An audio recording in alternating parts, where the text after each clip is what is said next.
I heard someone once ask, what would happen if Jesus had never gone to the cross? What would have happened if Jesus never went to the cross? That's really something deep to think about. What if Jesus never went to the cross? It makes my mind think of all kinds of stuff like, okay, yeah, what if he didn't? Or how about this? What if Jesus never had gotten beaten? You know, the Romans, they used this terrible instrument called cat o' nine tails. And when they would, did you ever see The Passion of the Christ? Pretty brutal, man. If you're sensitive and you don't want to know what they did to Jesus, don't ever watch that. But if you have, you know what happened. They tore his flesh apart before they hung him up on the cross. See, Pilate had Jesus what they call flogged, which is extreme beating with this instrument. And then after the flogging, he sent Jesus to go get crucified on the place of the skull, Golgotha, and he carried a really large, heavy piece of wood that the Romans, in Greek they call steros, and which is you could call it a steak, not a beef steak, but like a torture steak. And he carries this steros across his shoulders, and I imagine they didn't sand it and make it all smooth and nice. I imagine it's very rugged, and splinters are going all into his open wounds, and he carries it and actually needs assistance to carry it because he's beaten so badly. So they have this guy named Simon help Jesus carry this, bear that cross, well, that steros to another steros. There's one steros that they place into the ground. Like when you drive by a wooden telephone pole, you see this thing in the ground. And then the other steros was used to nail his hands to. The steros that was in the ground, that's what his body went on, and then Pilate put a sign above Jesus' head on that steros, and then he had Jesus' hands nailed to the other steros, the big one that he carried. So the two steroses make the cross. Well, Jesus has to carry this thing after a severe beating. In fact, the beating's so bad that when Peter quotes Isaiah says in chapter 3 or 53 that by his stripes, plural, stripes meaning all the whip marks, lashes, that we are healed, Isaiah says. Peter quotes him in 1 Peter chapter 2, verse 24. He uses by his stripe. It's actually a singular word. Does it mean that Jesus just got hit once? No, it's amazing. He had so many lashes across his back that it just filleted him open, almost like the crossing of the Red Sea when the waters parted. That was almost like the flesh of Jesus. It just parted, tore him open, so he's just one big open filleted person. It's by his stripe, as if there's just one big on his back. Okay, so the stripe actually means wounds, right? The beating he took, he received wounds when he took the beating. So if Pilate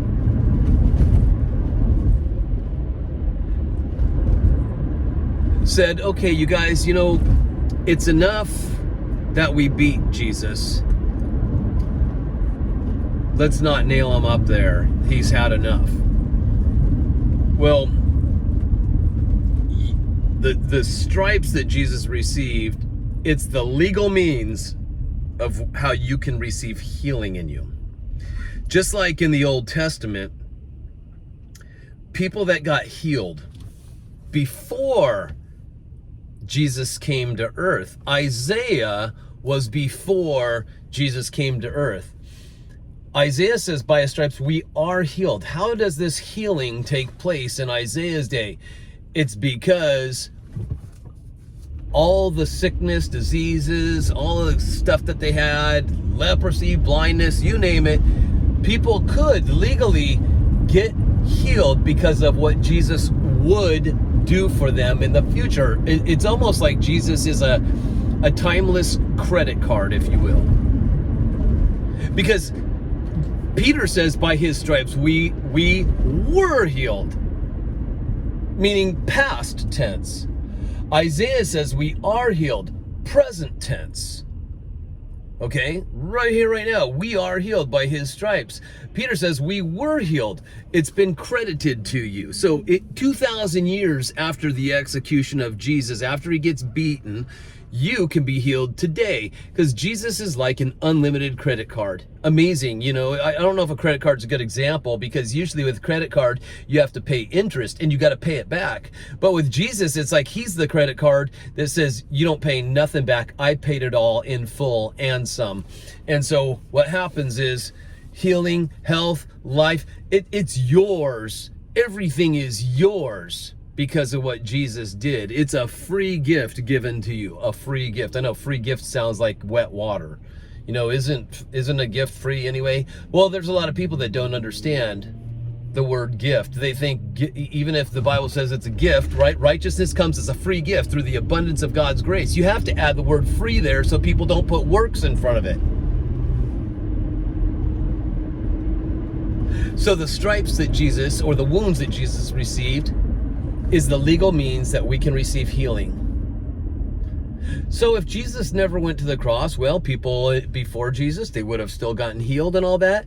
And today, you and I, we could get healed because it's a legal means. But you couldn't receive his salvation. When you die, you wouldn't go and you wouldn't be with the Lord in heaven. Because you would still be considered sin.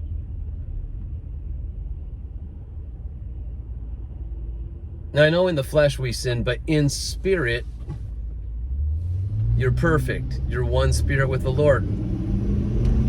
When you receive his spirit in you, it's because he breathed out his spirit at the cross that you and I could receive his spirit. And it's not like God says, well, here's a little piece of the Spirit of Christ for you and you, like he's delving little pieces of the Spirit of Christ, because, well, how could his spirit go into all believers?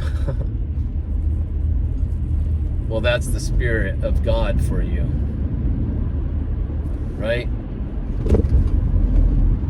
We don't just get a small portion, you get the full Spirit of Christ in you.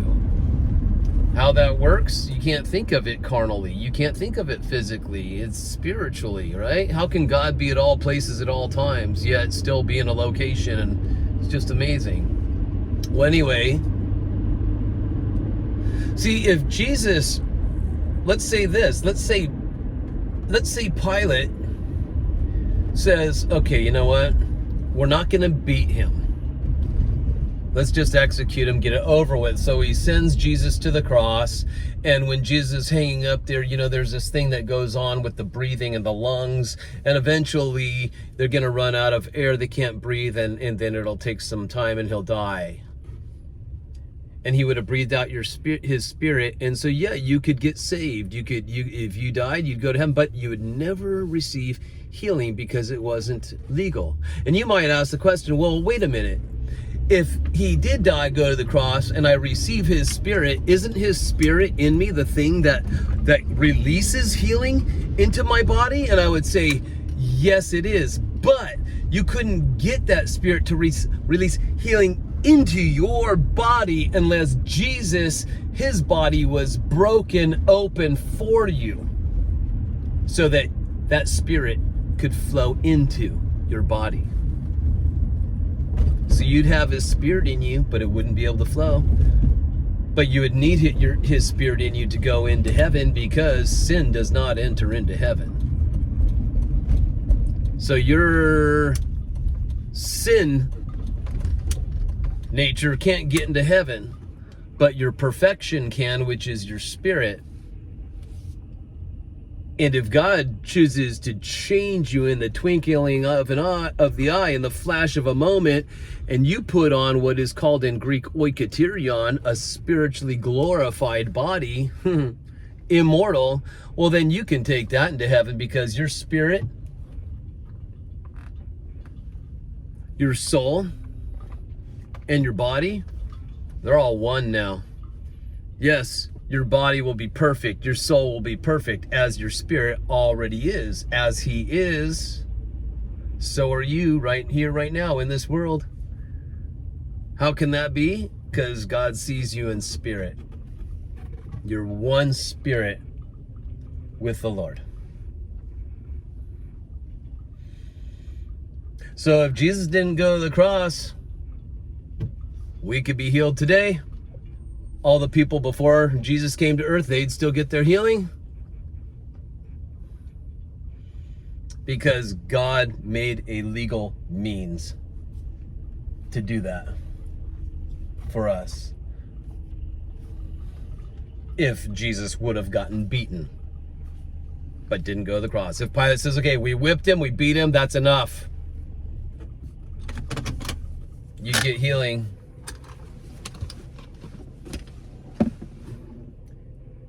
And you might say, well, how could I get healing then? Because doesn't it take his Spirit in me to heal me? Well, the Spirit, see, back in the Old Testament times, before Jesus came, well, actually, even when Jesus came, it was still Old Testament, Old Covenant. You got to understand that. Matthew, Mark, Luke, and John, that's like a bridge from the Old to the New. Matthew, Mark, Luke, John, that's like a bridge to the old to the new. It's not necessarily New Covenant, you guys. New Covenant didn't start till later. Jesus had to die, get buried, rise again, and be with his Father so that he could release his Spirit to everyone, right? And then when you partake of that new Spirit, that new birth in you, that's New Covenant, right? You get his life. Covenant is a marriage. It's a joining together as one.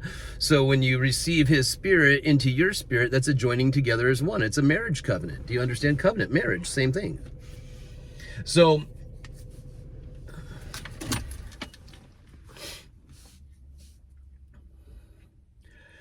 the Spirit of God could come upon you to heal you, but it wouldn't be from within working itself out.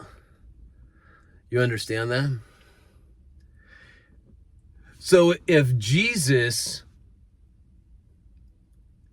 just got the beating and Pilate says that's enough, people in the old covenant and the new, Old Testament, New Testament, they could be healed, but they wouldn't go to be with the Lord in heaven. But here's the other thing. If Pilate would have had Jesus just go to the cross, don't beat him, then there wouldn't be any healing taking place in the Old Testament. Because Jesus took credit for the sicknesses, diseases, all that stuff from people back then, and like a credit card, applied it to him. And Jesus takes everything from the future, where we're at 2,000 years after the death, burial, and resurrection of Jesus.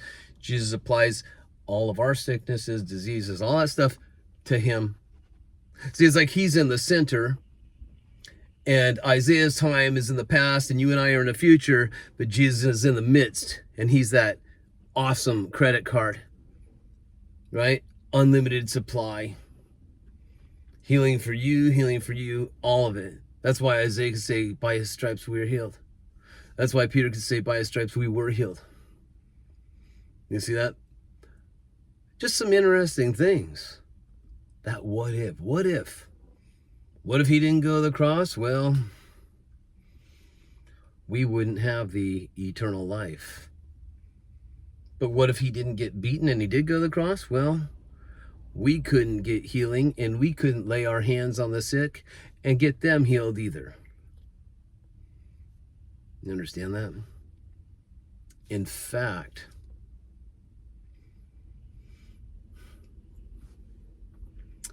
if Jesus didn't bear the stripes, then he wouldn't have been able to lay hands on the sick and make them well.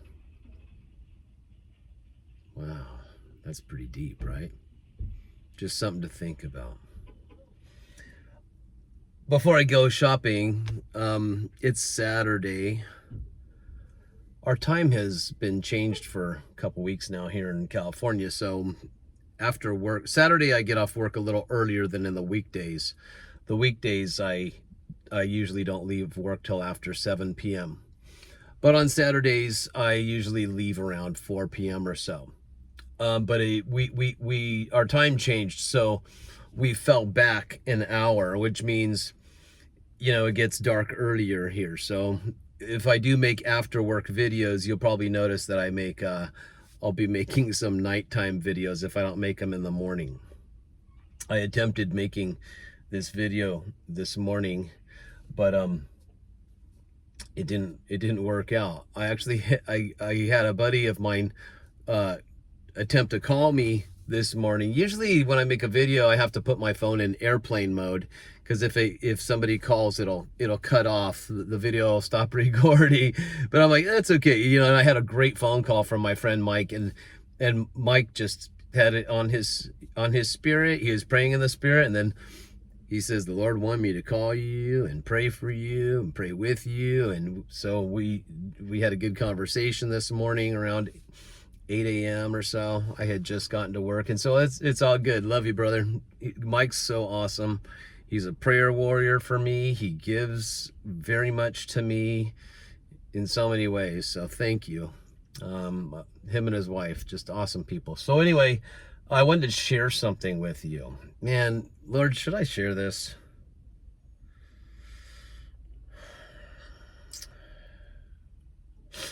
Let me think about it for a moment.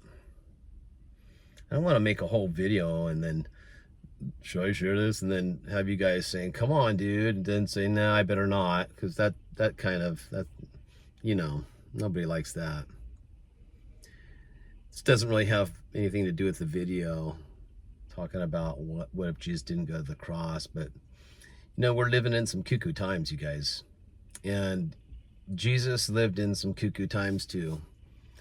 He had all kinds of stuff going on in Jesus' day, and in our day we've got a lot of stuff going on. And one thing that really gets to me, not that I'm Mr. Perfect and I'm never a hypocrite or anything, I'm sure I am, but hypocrisy is just one of those things that gets to me. You know, when it's okay for this person, but it's not okay for you. And they get all mad at you when they're doing the same thing. It's okay for them to do it, but it's not okay for you. I work in a hair salon, and I have one of my coworkers, she's a receptionist there, and she's a Christian. And she and I are the only ones that work there that didn't receive the you know what. You know what I'm talking about, right? Getting the you know what in you. Both of us have the same kind of check inside of us. We believe that we shouldn't get it. And we believe it's God saying to us, don't. And I'm not saying God's telling everybody else not to, because listen, I have plenty of Christians that come into the salon. And I would say, if there were 10 Christians that I do their hair, 9 of them have gotten the you know what put in them.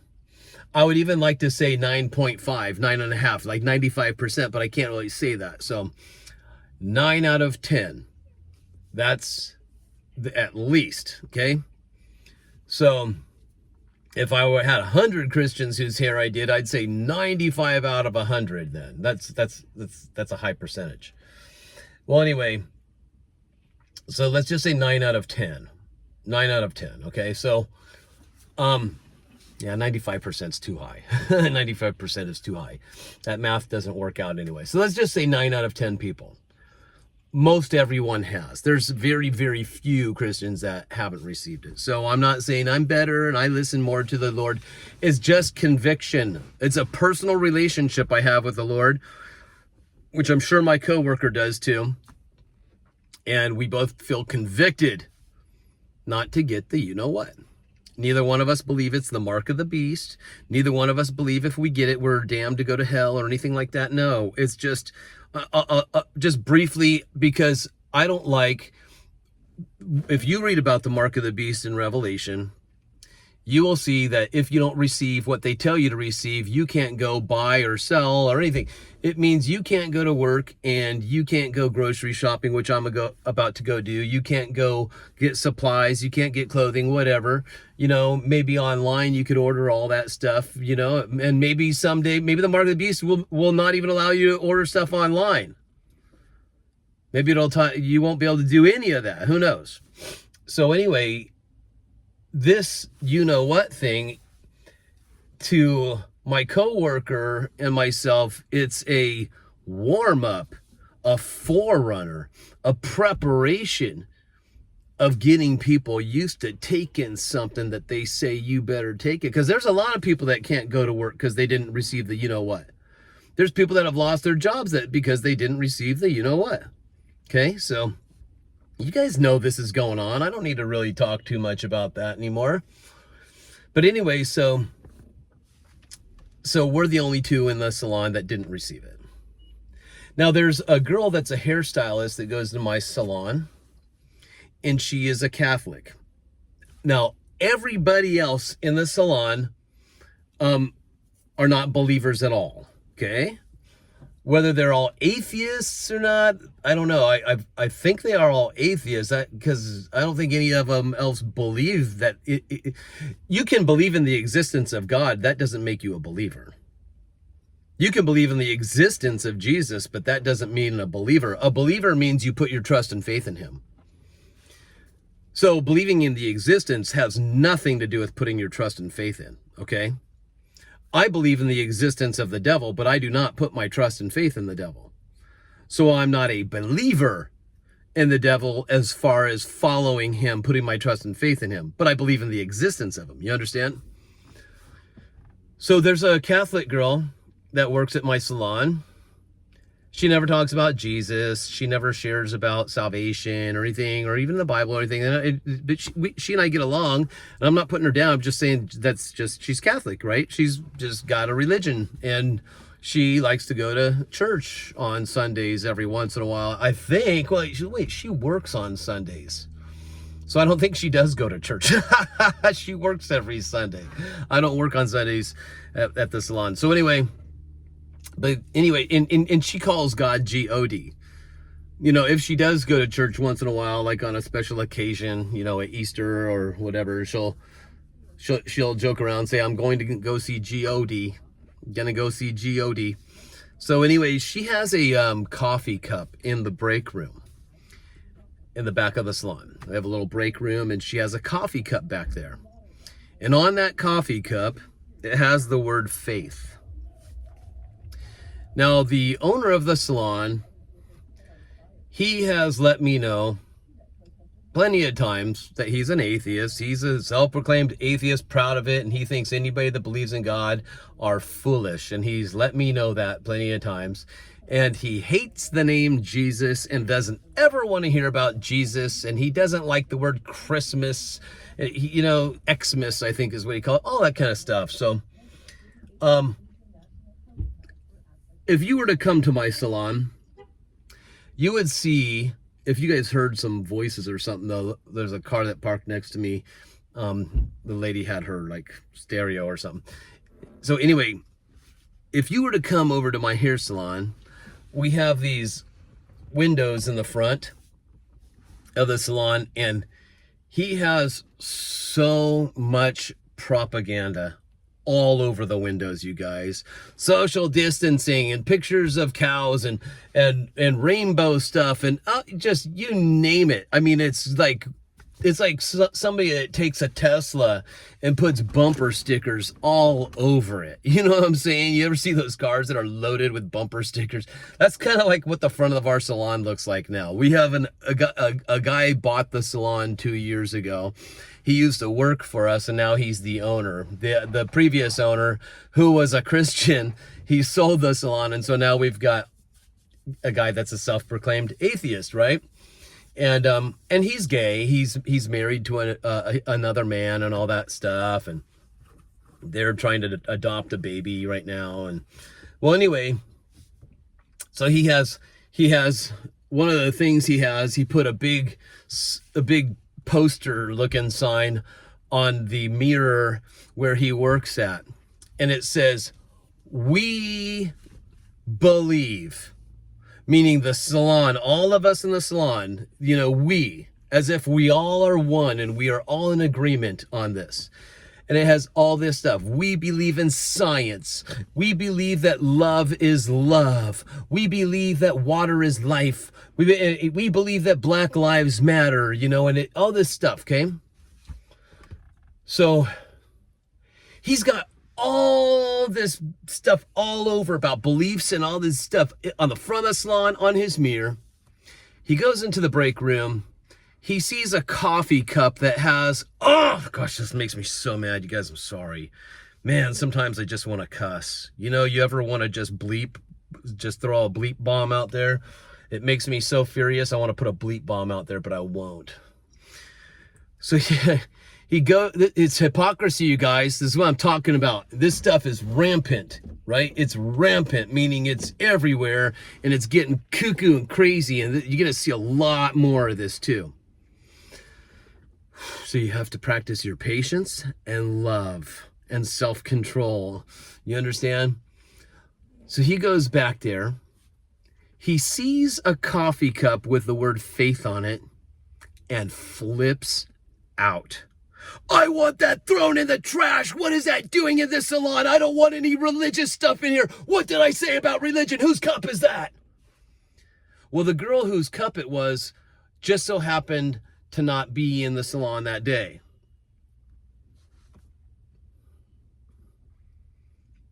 And I said, "Well, whoever's cup that is, dude, that's not religious. It just says faith." "That is religious." I'm like, if a baseball player is standing there with a bat in his hand, he has faith that he's going to hit that ball and make a home run. Because he has faith in it doesn't mean religion. I have faith I'm going to hit the home run. Or the pitcher has faith that he's going to strike the dude out.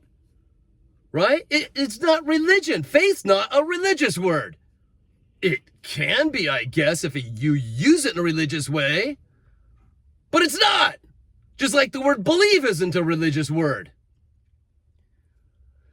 So he sees this and flips out, and he wants this thing thrown in the trash right now. Like, dude, I don't think it's right for you to throw people's stuff in the trash. You better wait till whoever's cup that is and talk to them. I didn't tell him it's so-and-so's cup. Let him figure it out. Maybe he even thought it was mine, but I don't think he'd dare talk to me like that. No, it wouldn't happen.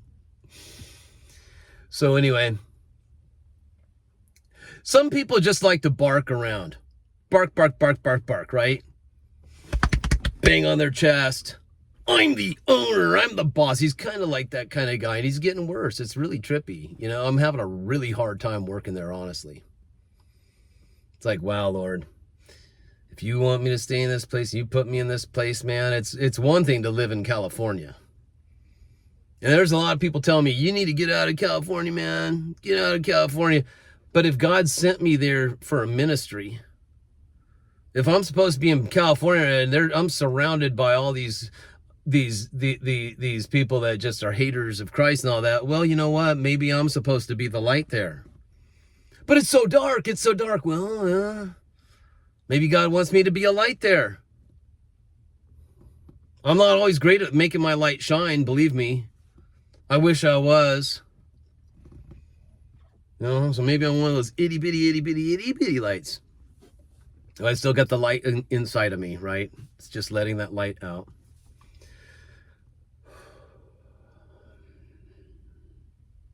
So he wants that cup thrown in the trash. And I'm like, don't do that, dude. You can't do that. So he goes to the coffee cup, puts it on the shelf, and turns that word faith around. I'm like, but what about you, bro? I said, look at all that stuff you got all over the windows and on your mirror. And I said, you have it. You have the word believe. We believe. And he says, that's not religious. That's not religious. But the word faith is.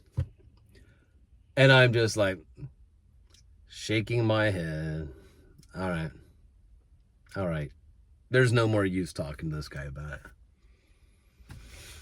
So I deal with this stuff, and maybe this salon is a ministry God wants me in. I don't want to look for another salon, you guys. I'm going to be 50 years old. I've been doing this business for 31 years. And I don't make a whole lot of money. The only time I ever really made money is when I was a Jehovah's Witness and I owned a hair salon that I named Hair Daddy. I was called the Hair Daddy. I was Hair Daddy.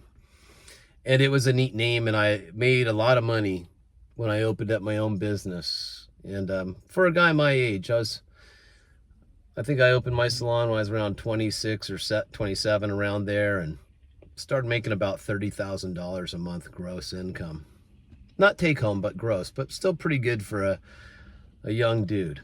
And I had tanning beds, and I had a bunch of hair products in there, and I made tons of sales, and I had people renting their stations from me, and it was just really something else, And when I left the Jehovah's Witnesses religion, a lot of crazy cuckoo chaos stuff happened. I wrote and published a book about it called My Jehovah, and I'm not promoting the book anymore.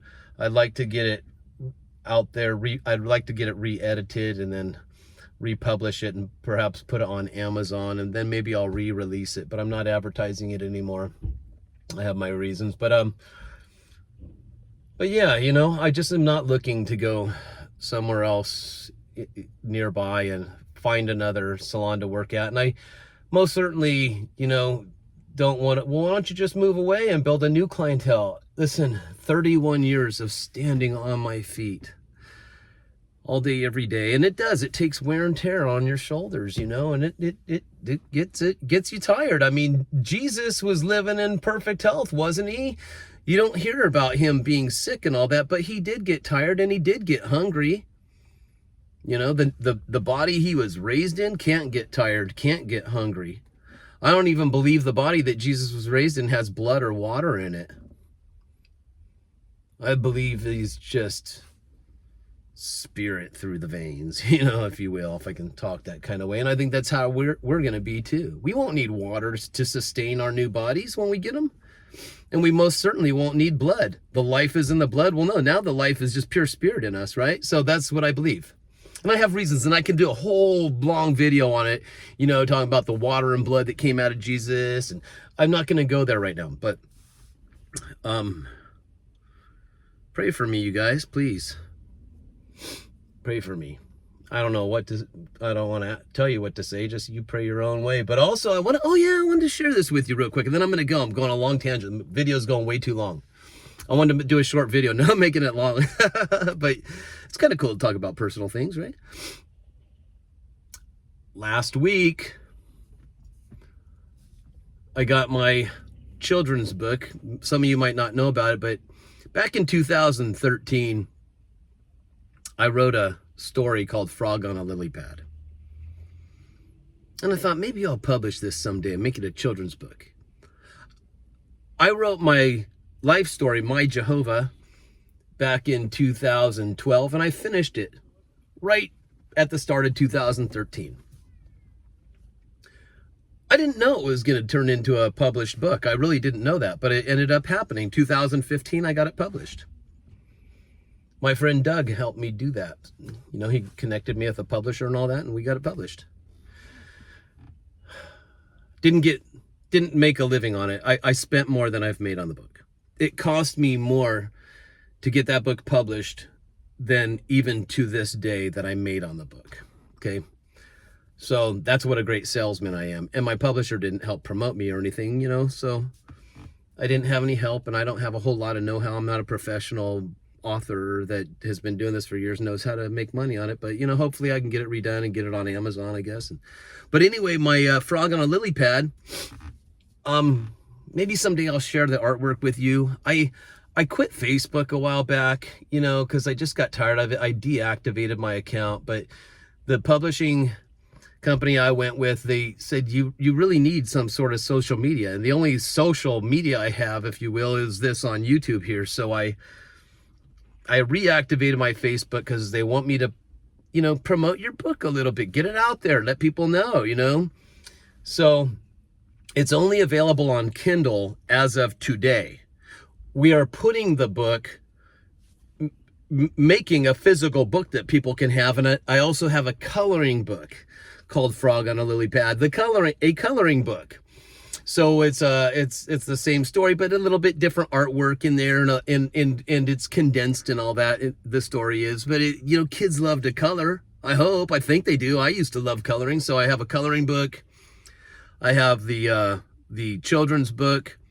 A guy that was watching my YouTube channel back then, I had shared the story Frog on a Lily Pad before, and I think I have the story somewhere on this channel. My other channel, I had another Ultimate Mordecai channel that got hacked, and like almost 1,000 videos were taken down and all that. I got hacked by a hacker, and I had my channel monetized. I had like almost 12,000 subscribers and almost 1,000 videos, and it got hacked, and that was like the end of 2019 that happened. So I had to start over again right at the beginning of 2020. And so I reshared the story Frog on a Lily Pad. It's somewhere if you scroll through.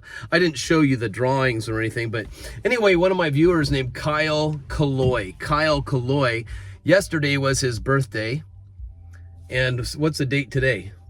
The 20th of November. So November 19th, 2021 was Kyle Kaloy's birthday. Happy birthday, Kyle Kaloy. Thank you so much for doing the amazing artwork. He reached out to me and said, hey man, I'd love to do the art for your children's book. And he sent me samples, and this first sample, I'm like, dude, you're an amazing artist, but it's too realistic. You're really, really good. But I need something more cartoony. Sent another one. I said, once again, man, you're awesome. You're a good artist, but it's just not what I'm looking for.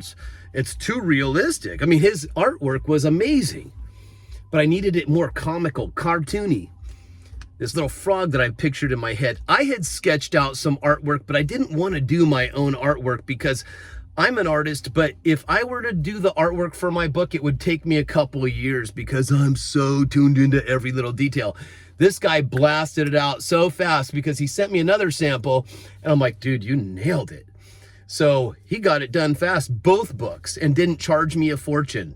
Gave me a great price, and he helped somebody else produce a book too. There's another published children's book about a sheep or something that is on Amazon. So Kyle, now he's got, as far as I know, I think 2. If he has more, sorry, Kyle, I can't remember, but I know for sure my book and somebody else's book that he did the artwork for. So anyway, Frog on a Lily Pad. It's on Kindle, which is an ebook. The coloring book's not on Kindle, unless we can invent some kind of technology where you could do some computery thing where kids could, I don't know. But anyway, and it'll be available soon on hard copy. If you're wondering, well, are you making money? Well, I haven't seen one penny for the book on Kindle yet, but it just got released last week. I did reactivate my Facebook and shared it on there. As much as I hate being on Facebook, you guys, I really can't stand it. And they also want me to open an Instagram account and do that, and I really don't want to, but maybe I will. Gosh, I feel bullied into it sometimes. Although the publishing company is just trying to help me. So I might do it, I don't know. But anyway, pretty exciting stuff. I haven't made any money on it yet, not a penny. Although I guess they're selling on Kindle, so I don't know if the money is not going. I don't know how that works yet. I need to get in touch with my publishers. So how's that work? Because They already got me up to, it says I'm a bestseller, best-selling author, Frog on a Lily Pad, Michael Lehre. I'm like, wow, they guaranteed we'll get you on the bestsellers list, and if you don't, you get your money's back. Now, it cost me quite a bit to publish the book. I think $5,500 just to launch it, I paid, which for me, that's quite a bit of money, but I did it. I don't have the money today that I used to have, so not even close, you guys. I live on right around $3,000 a month is what I live on. I know that boy, dude, you should be living under a bridge. Well, the Lord has helped me to use what I have very wisely. As well, not very, very wisely, because sometimes I might not spend it right, but doing a pretty good job so far. So anyway, yeah, pray for my success. Don't beg the Lord, please make him successful. Just thank him. Thank you, Lord, that his book is a success. Because you know what? I don't know what's going to happen with the salon where I'm at or anything. There's a lot of kooky stuff going on right now that I just don't want to keep talking about as far as work goes. But it's really hard not for me to not get burned out. I don't go to work with joy. In my spirit, I guess I do, but not in my head. And it is taking a toll on my body a little bit. I have to say, 31 years of doing this. It doesn't sound like tremendous labor, but there are people that are hairstylists that understand what I'm talking about. A lot of professional hairstylists, they blow out their shoulders after about 6 years. No more, they can't do it. And a bunch of them get carpal tunnel and can't do it anymore. So I've been blessed to be able to keep on going for 31 years. I fell into the business quite on accident. Honestly, I was a Jehovah's Witness. I wasn't allowed to go to college. I had no clue what I was going to do with my life. I was 18 years old. I moved out on my own. I was a pizza delivery boy, and paying for my rent and delivering pizzas. And I got talked into going to a school to learn how to be a hairstylist. This girl that was giving me my first professional haircut. And my mom even said, she's like, you'd make a good hairstylist because I'm such a good artist, and she always was fascinated with the hair industry. She worked in beauty supplies and stuff like that, and she just was always into the hair industry business. And my dad was a automobile mechanic, and he never encouraged me to be an automobile mechanic. He says, oh, you wouldn't want to do this job. And so he never taught me how to work on cars or anything, and I didn't take an interest in it. Because I saw how he came home from work and he didn't seem like a happy guy. So anyway, the hair business, I had no clue how to do. I'm like, how can I do hair? I don't know how. Well, you got to go to school for it. Well, I'm like, I'm not allowed to go to college. I'm a Jehovah's Witness. I can't go to college. And this girl that was giving me my first professional haircut. I'm 18 years old, never been to a hair salon before getting a haircut. And she's like, it's not college. It's actually a trade school. Does your religion forbid that? And I'm like, oh, I never heard of that. I never heard trade schools getting forbidden. I guess not. So I signed up. Eventually I went, and I ended up being pretty good at it. And here I am today, almost 50. From an 18-year-old boy decided what this 50-year-old guy was going to do for a living. So anyway, I'll keep going in it. God willing, I'll keep going. But I would actually like to do both. If I'm still going to be doing hair, I would like to make income off of my book, my children's book, and I want to make another children's book. And that's kind of a passion of mine that I have right now. And I have other books that I have written years ago that I want to redo again. And they're both novels. One of the books is called At the Side of the Road, that I wrote. I made a little song years ago called At the Side of the Road. And then I also wrote a book called The Mountain Movers. And I start both books with a Bible scripture. And it was 1996 when I wrote those books, and I was a Jehovah's Witness. So I was a young Jehovah's Witness mind writing these books. So I want to take my mind today and redo these books. The Mountain Movers are about these two guys that they become superheroes and how they get their powers. It's amazing. Even people would say, that sounds very scientific. It's pretty cool, you guys. It'd be adventurous. At the Side of the Road is about a homeless guy and some other people and how this guy becomes homeless. And anyway, maybe someday I'll do those too. You get to be the first to hear about it. So anyway, love you guys. Thanks for watching. Thanks for listening. Sorry if I went a little overtime on this. It's almost like I preached an entire Sunday sermon to you. Is there anything else that I'm missing? Did I say something that you're like, wait, you didn't finish talking about this? I don't think so, but if you want to find out how to see frog on a lily pad, you can go to Amazon. Go to Amazon, type in frog on a lily pad or Michael Lehre. I'm sure both will show up. Frog on a lily pad children's book. And you'll see the cover of the book in there with my name and Kyle's name on there. And then that directs you to Kindle. When the physical copy of my book is going to be available, I'm not quite sure yet. I'm hopefully pretty soon. Once again, I haven't made a penny on it yet. I spent quite a bit, so I'm hoping this time. It's hard when you see yourself in life that everything you touch turns to ashes.